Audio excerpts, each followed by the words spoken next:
Welcome to PodApplaud, the Monday through Friday podcast that aims to enable your podcast habit. I'm your host, Seb, and today we are going to talk about the podcast On a Dark, Cold Night.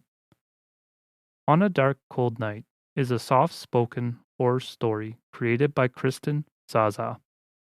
There are currently 52 episodes that are between roughly 20 minutes and a half hour each. And you can look forward to a new episode every week. The language used is clean. There are some horror elements, but I think the show would be safe for kids, maybe 10 and up. I don't know. I'm not a kid expert. Your discretion and all that. Here's an excerpt from Kristen Zaza's website. On a Dark Cold Night is the ideal podcast for horror lovers with insomnia, a sinister friend to tell you bedtime/ghost stories. The podcast involves your narrator telling you a spine-chilling yet soothing ghost story every week. Horror is a genre that has been well explored in the podcasting medium. There are podcasts that cater to every type of horror lover, from grotesque to atmospheric to anthology, classic monsters, or body horror. The well runs deep and you can always find another horror podcast. So, when I decide to try out a new one, sometimes I can be picky or skeptical about what to expect. I was doubly skeptical when I read that On a Dark, Cold Night claimed to be both horror and a sleep aid. Regardless, I was intrigued and I saw that Kristen was a fellow Canadian, so I hoped to find some national talent. When we first start listening, we are greeted with the voice of, finger quotes here, the narrator, a woman who finds herself confined to a tiled purgatory of her own volition.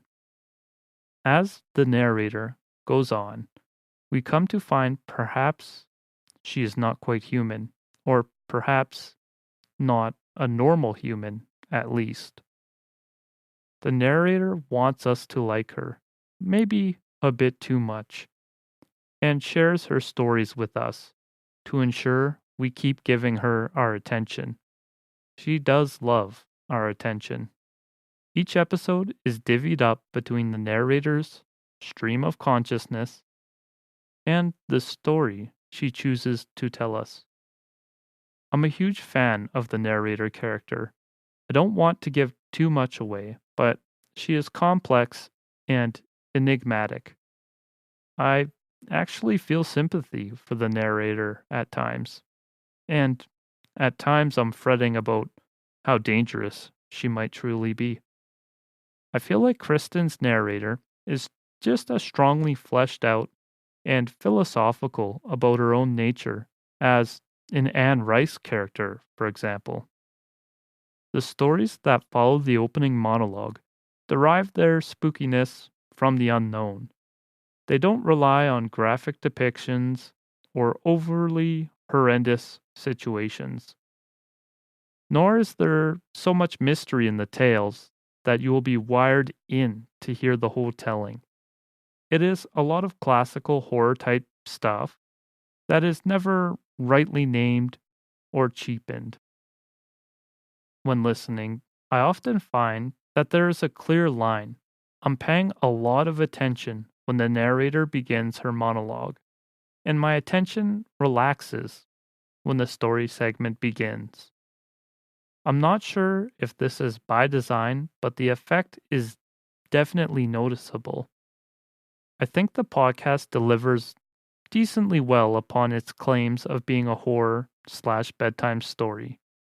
But honestly, my favorite episode, and the Apple Podcast popularity bar thingy numbers would agree with me, is episode 6, in which the narrator's story is one of her own past. This whole episode captivates me the way the intros do.